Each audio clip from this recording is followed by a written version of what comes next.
Hello नमस्कार, कैसे हैं आप सभी लोग। उम्मीद करते हैं अच्छे होंगे, प्रसन्न होंगे। सभी का स्वागत है आपके अपने चैनल हिंदी ग्रुप स्टडी पर। तो हमारा जो 500 प्रश्नों का प्रैक्टिस सेट चल रहा था, मैराथन क्लास, उसी में आगे वाले प्रश्नों को सॉल्व करेंगे। उम्मीद करते हैं सारे प्रश्न सभी के लिए उपयोगी होंगे। और जो लोग चैनल पर नए हैं, चैनल को सब्सक्राइब जरूर कर लें और साथ में बेल आइकन प्रेस कर लें, जिससे कि मेरा जो भी नया वीडियो आए उसका नोटिफिकेशन सबसे पहले आप तक पहुँचे। और सभी से निवेदन है, सभी से रिक्वेस्ट है, अगर वीडियो अच्छा लगे तो एक लाइक ज़रूर दिया करें, और जिससे कि हमें भी थोड़ा सा काम करने में मन लगे। तो चलिए देखते हैं पहला प्रश्न। यहाँ तक हमारा हो गया था राम स्वयंवर के लेखक, यहाँ तक हमारे प्रश्न सॉल्व हो चुके थे। इससे आगे वाले प्रश्नों को सॉल्व करेंगे। आगे वाला प्रश्न है, सागर मुद्रा रचना है किसकी है। ऑप्शन है गिरजा कुमार माथुर हैं, धर्मवीर भारती अज्ञे हैं और हैं धूमेल। तो आंसर हो जाएगा इसका सी सही, अज्ञे। सागर मुद्रा अज्ञे की महत्वपूर्ण रचना है। इसके बाद नेक्स्ट दूसरा प्रश्न है रीतिकाल को गुंडा और सोहरेपन की हरकत कहकर किसने पुकारा है। ये महत्वपूर्ण प्रश्न है सभी के लिए, इसे नोट डाउन जरूर करें और स्टार लगाकर। तो किसने कहा है कि जो रीतकाल में साहित्य लिखा गया है वो गुंडेपन और सोहरेपन की हरकत मात्र है। और ऑप्शन है इसमें रामचंद्र शुक्ल हैं, राम कुमार वर्मा हैं, नागेंद्र हैं और हैं भागीरथी मिश्र। तो आंसर हो जाएगा इसका सी सही, यानी कि थर्ड। डॉक्टर नागेंद्र ने ये माना है कि जो रीतिकाल में साहित्य लिखा गया है वो कोई साहित्य रचना नहीं है, साहित्यिक उसमें भाव नहीं है, वो रीतकालीन साहित्य है, वो एक गुंडेपन और सोहरेपन की हरकत है, ऐसा बोला है डॉक्टर नगेंद्र ने। इसके बाद है नेक्स्ट दूसरा प्रश्न है उद्बोधन रेखा दिल्ली प्रगल्भ प्रेम किसकी कविताएं हैं। महत्वपूर्ण ये रचना है उद्बोधन, दूसरा है रेखा दिल्ली, तीसरा जो रचना है वो है प्रगल्भ प्रेम किसकी महत्वपूर्ण रचना है। ऑप्शन है प्रेमचंद है, दिनकर हैं, नाग और निराला है, महादेवी वर्मा है। तो आंसर हो जाएगा इसका निराला की ये महत्वपूर्ण रचना है। और इसमें इन्होंने सांसारिक परिस्थितियों के विषय में जो उल्लेख किया है इस रचनाओं के अंतर्गत किया है। इसके बाद है नेक्स्ट दूसरा प्रश्न है कृष्ण रामायण किसने लिखी है। बताना है कृष्ण रामायण किसने लिखी है। ऑप्शन है गुण मंजरी दास ने लिखा है और घना रंग दुबे ने लिखा है। तीसरा जो ऑप्शन है वो है राधा कृष्ण का, अंबिका दत्त का। आंसर हो जाएगा इसका बी सही, घना रंग दुबे के द्वारा ये महत्वपूर्ण रचना लिखी गई है कृष्ण रामायण। जैसे राम रामायण होती है, यहाँ पर कृष्ण के आधार पर इन्होंने जो रचना लिखी है उसे रामायण का नाम दिया है। और आंसर हो जाएगा घना रंग दुबे। इसके बाद नेक्स्ट दूसरा प्रश्न है निम्नलिखित में से किसने दोहा कोश में सिद्धों के दोहों को संकलित किया है। ये बताना है कि किस कवि ने अपने साहित्य में दोहा कोश साहित्य है उसमें सिद्धों के दोहों को संकलित किया है। ऑप्शन है सूर्यकांत त्रिपाठी निराला हैं, प्रबोध चंद्र बागीच हैं, बैंडल हैं और हैं महावीर प्रसाद हरप्रसाद शास्त्री। MM ये लिखा हुआ है हरप्रसाद शास्त्री। तो आंसर जो हो जाएगा इसका वो हो जाएगा प्रबोध चंद्र बागीच के द्वारा ये महत्वपूर्ण जो दोहा कोश सिद्धों का दोहा कोश अपने रचनाओं में संकलित किया है वो प्रबोध चंद्र बागीच ने किया है। इसके बाद है प्रश्न नंबर 6। इसके बाद प्रश्न आता है प्रश्न नंबर 6। प्रश्न है यदि मैं कामायनी लिखता किसकी समीक्षात्मक कृति है। ऑप्शन है निराला हैं, रामचंद्र शुक्ल हैं, नागेंद्र हैं और हैं सुमित्रा नंदन पंत। तो आंसर हो जाएगा इसका सुमित्रा नंदन पंत। इन्होंने ये समीक्षात्मक कामायनी की समीक्षा की है और उसमें इन्होंने लिखा यदि मैं कामायनी लिखता। महत्वपूर्ण ये रचना है, इसको जरूर याद रखिएगा। इसके बाद है नेक्स्ट दूसरा प्रश्न नंबर है 7 और प्रश्न है गीत गाने दो मुझे के रचनाकार कौन हैं। महत्वपूर्ण ये रचना है गीत गाने दो मुझे, कविता है, किसकी है। ऑप्शन है सुमित्रा नंदन पंत हैं, श्रीधर पाठक हैं, निराला हैं और हैं भवानी प्रसाद मिश्र। तो आंसर हो जाएगा प्रश्न नंबर 7 का वो हो जाएगा निराला। गीत गाने दो मुझे महत्वपूर्ण इनकी रचना है गीत गाने दो मुझे। आंसर है निराला, यानी कि सी सही। इसके बाद प्रश्न आता है 8। प्रश्न 8 को देखेंगे अय्यास प्रेतों का विद्रोह। शीर्षक अय्यास प्रेतों का विद्रोह। शीर्षक लेख किस पत्रिका में प्रकाशित हुए। महत्वपूर्ण ये लेख है अय्यास प्रेतों का विद्रोह। और बताना है कि ये जो लेख था वो किसकी पत्रिका में प्रकाशित हुआ है, किस पत्रिका में प्रकाशित हुआ है। और ऑप्शन है धर्मयुग है, शारिका है, हंस है और है संचेतना। तो आंसर हो जाएगा धर्मयुग। धर्मवीर भारती द्वारा निकाली हुई महत्वपूर्ण इनकी पत्रिका है धर्मयुग। इसके बाद है नेक्स्ट दूसरा प्रश्न। प्रश्न है 9। प्रश्न है विहाग तथा पंथिनी किसकी रचना है? विहाग और पंथिनी किसकी रचना है? ऑप्शन है सुभद्रा कुमारी सिन्हा की है, विद्यावती कोकिल की है, जानकी वल्लभ शास्त्री की, या फिर है रामकुमार वर्मा की। तो आंसर हो जाएगा फर्स्ट सही, सुमित्रा कुमारी सिन्हा के द्वारा ये महत्वपूर्ण रचना लिखी गई है। इसके बाद है प्रश्न नेक्स्ट दूसरा हमारा। प्रश्न है 10। प्रश्न है किसे लोक जीवन का जासूस माना जाता है, कहा जाता है? लोक जीवन का जासूस किसे कहा जाता है? ऑप्शन है मुक्तबोध हैं, अज्ञेय हैं, धूमिल हैं और हैं कुंवर नारायण। आंसर हो जाएगा इसका मुक्तबोध। मुक्तबोध को लोक जीवन का जासूस कहा जाता है। इन्होंने बहुत ही जो रचनाएं अपनी मुक्तबोध में लिखी हैं वो कहीं ना कहीं लोक जीवन को अपने आधार बनाकर ही लिखी हैं, और कहीं ना कहीं इनकी जो रचनाओं में यथार्थवाद, जीवन के सांसारिक जीवन यानी कि के प्रति इन्होंने यथार्थवाद का, लोक जीवन के यथार्थवाद का बहुत ही सटीकता से चित्रण किया है मुक्तबोध ने। तो आंसर हो जाएगा ए सही, मुक्तबोध। इसके बाद है नेक्स्ट दूसरा प्रश्न। प्रश्न है 11। प्रश्न है सुगनी साहू घराने में किस कवि का जन्म हुआ था? सुगनी साहू घराने में किस कवि का जन्म हुआ है? ऑप्शन है प्रसाद है निराला है और है महादेवी वर्मा। ये सारे के सारे छायावादी कवि हैं। 4 स्तंभों में से चारों स्तंभ हैं प्रसाद, पंथ और निराला, महादेवी वर्मा। ये 4 छायावादी स्तंभ माने जाते हैं। आंसर हो जाएगा इसका प्रसाद। माना जाता है कि प्रसाद का जो जन्म है कहीं ना कहीं सुगनी साहू परिवार से इनका संबंध माना जाता है। इसी के नाम से इन्हें सुगनी नाम भी दिया जाता है, उपनाम के नाम से भी इन्हें जानते हैं। तो आंसर हो जाएगा जयशंकर प्रसाद, फर्स्ट सही। इसके बाद है नेक्स्ट दूसरा प्रश्न। प्रश्न है 12। प्रश्न है कोकण भाषा किस लिपि में लिखी जाती है? कोकण भाषा है वो किस लिपि में लिखी जाती है? ऑप्शन है लहंदा है, नागरी है और गुरमुखी है, शारदा है। तो आंसर हो जाएगा हमारा बी सही, नागरी। देवनागरी लिपि में लिखी जाने वाली ये महत्वपूर्ण रचना है कोकणी। और ये महाराष्ट्र की भाषा से इसका संबंध रहता है। गोवा के क्षेत्र में ये भाषा कहीं ना कहीं बोली जाती है। इसके बाद है नेक्स्ट दूसरा प्रश्न। प्रश्न है हमारा 13। प्रश्न है 13।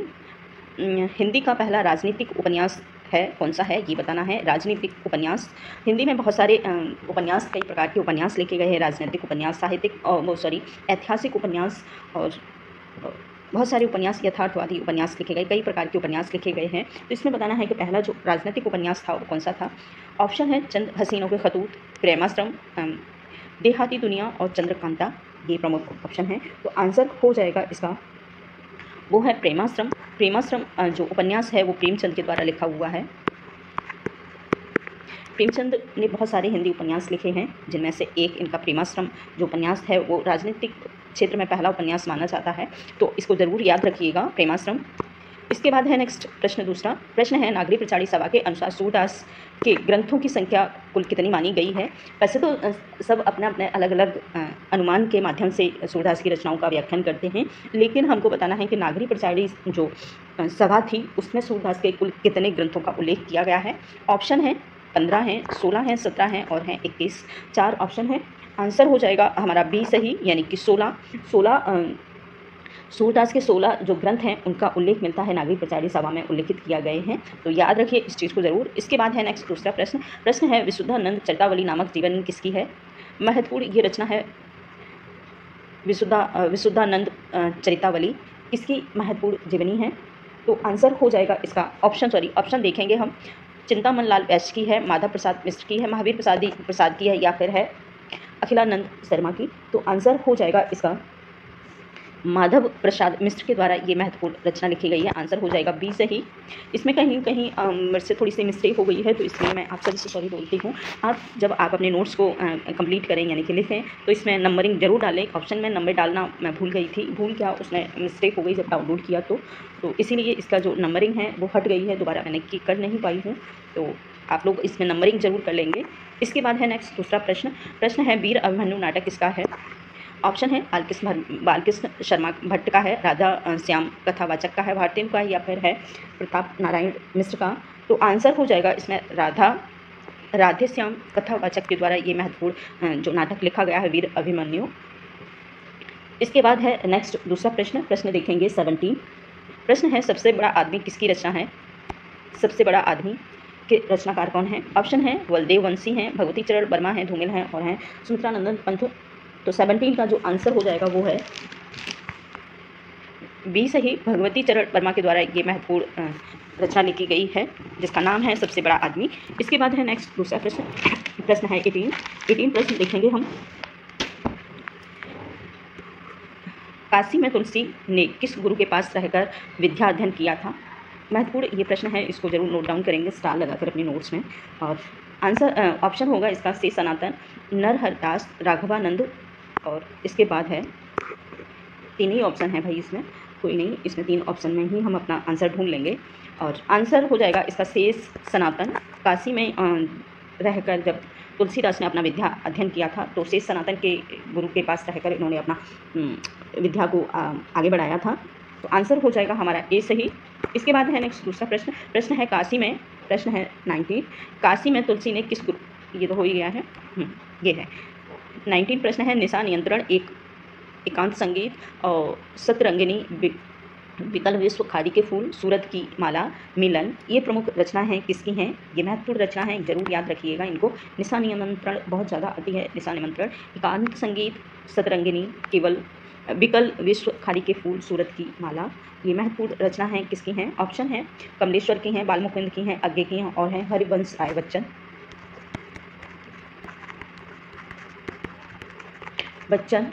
प्रमुख जो आंसर है इसका है वो है डी सही, हरिवंश राय बच्चन के द्वारा ये महत्वपूर्ण रचनाएं लिखी गई हैं। सारी की सारी रचनाएं महत्वपूर्ण हैं तो जरूर याद रखिएगा इन रचनाओं को।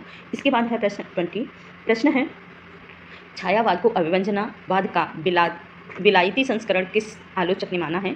छायावाद को अभिव्यंजनावाद का विलायती संस्करण किस आलोचक ने माना है? महत्वपूर्ण ये परिभाषा है, महत्वपूर्ण कथन है, तो आप याद रखिएगा इस युक्ति को, इस लाइन को।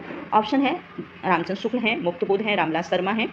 आंसर हो जाएगा हमारा फर्स्ट सही, रामचंद्र शुक्ल के द्वारा ये महत्वपूर्ण कथन दिया गया है कि छायावाद को अभिव्यंजनावाद का विलायती संस्करण रामचंद्र शुक्ल ने माना है, रामचंद्र शुक्ल ने कहा है, तो आंसर हो जाएगा रामचंद्र शुक्ल। इसके बाद है नेक्स्ट दूसरा प्रश्न, प्रश्न है 21, प्रश्न है विद्यापति को सर्वप्रथम रहस्यवादी कवि किसने कहा है?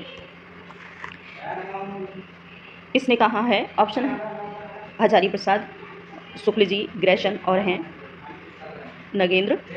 हाँ, इसके बाद है नेक्स्ट दूसरा प्रश्न, प्रश्न है विद्यापति को सर्वप्रथम रहस्यवादी किसने कहा है?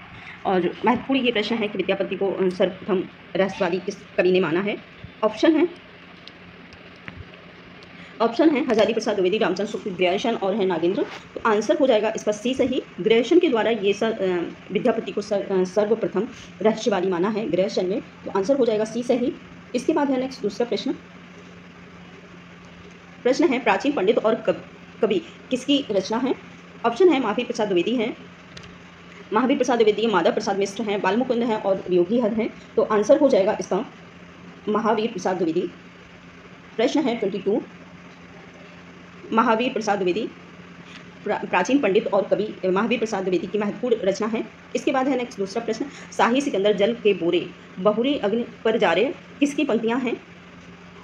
पंक्तियों को जरूर याद रखिएगा क्योंकि पंक्तियां बहुत आती हैं। शाही सिकंदर जल के बोरे बहुरे अग्नि पर जोरे पर जा रहे, ठीक है, ये। और ऑप्शन है कबीर हैं, धर्मदास हैं, रैदास हैं और हैं दादू, तो आंसर हो जाएगा इसका धर्मदास यानी कि बी सही, धर्मदास की महत्वपूर्ण ये पंक्तियां हैं। इसके बाद नेक्स्ट दूसरा प्रश्न है 24, प्रसाद के पुरस्कार कहानी का प्रकाशन कब हुआ था? प्रसाद जी की, जयशंकर प्रसाद की महत्वपूर्ण रचना है कहानी जिसका नाम है पुरस्कार कहानी बहुत ही फेमस हुई थी इनकी, और ये बताना है कि इसका प्रकाशन वर्ष कब है। ऑप्शन है 1932 है, 1934, 1936, 1938। आंसर हो जाएगा इसका सी सही, 1936 में पुरस्कार कहानी का प्रकाशन हुआ था, जयशंकर प्रसाद की महत्वपूर्ण रचना है, महत्वपूर्ण कहानी है। इसके बाद है नेक्स्ट दूसरा प्रश्न, परिवार से छोटा हुआ किंतु अकेला आज मैं, पंक्ति किसकी है? परिवार से छूटा हुआ किंतु अकेला मैं, पंक्ति किसकी है? एकांत संगीत, मधुबाला, मिलन यामिनी या फिर निशान मंत्रण। ऑप्शन है, आंसर है इसका ए सही, एकांत संगीत हरिवंश राय बच्चन की महत्वपूर्ण रचना है, हरिवंश राय बच्चन की महत्वपूर्ण रचनाएं, ऊपर एक प्रश्न था उसमें भी इनकी उनकी रचनाओं का उल्लेख था। तो आंसर हो जाएगा इसका एकांत संगीत, ये हरिवंश राय बच्चन की रचना है। इसके बाद नेक्स्ट दूसरा प्रश्न है आजकल पारसी नाटकों का प्राधान्य है, उसके साथ समान और हाव भाव बिल्कुल कृत्रिम है होते हैं, किंतु उनके सारे कार्य अर्थोपार्जन के उद्देश्य पर ही संबद्ध है। प्रमुख कथन किसका है ये बताना है। महत्वपूर्ण ये कथन है, जरूर याद रखिएगा। पारसी जो नाटक रंगमंच है, कहीं ना कहीं हमारे नाटक का एक महत्वपूर्ण हिस्सा है पारसी नाटक रंगमंच, और बहुत सारे इसमें जो नाटककार हुए हैं पारसी नाटककार, उनको भी याद रखिएगा। लेकिन ये पंक्तियाँ बहुत वेरी इंपॉर्टेंट हैं, तो आप सभी से निवेदन है कि इन पंक्तियों को जरूर नोट डाउन करेंगे अपने नोट्स में, और बताना है कि ये महत्वपूर्ण जो पंक्तियाँ हैं किसकी हैं। ऑप्शन है रामचंद्र शुक्ल की, नागेंद्र की प्रसाद की हैं, या फिर है बच्चन सिंह की। तो आंसर हो जाएगा इसका रामचंद्र शुक्ल के द्वारा ये महत्वपूर्ण पंक्तियाँ दी हुई हैं।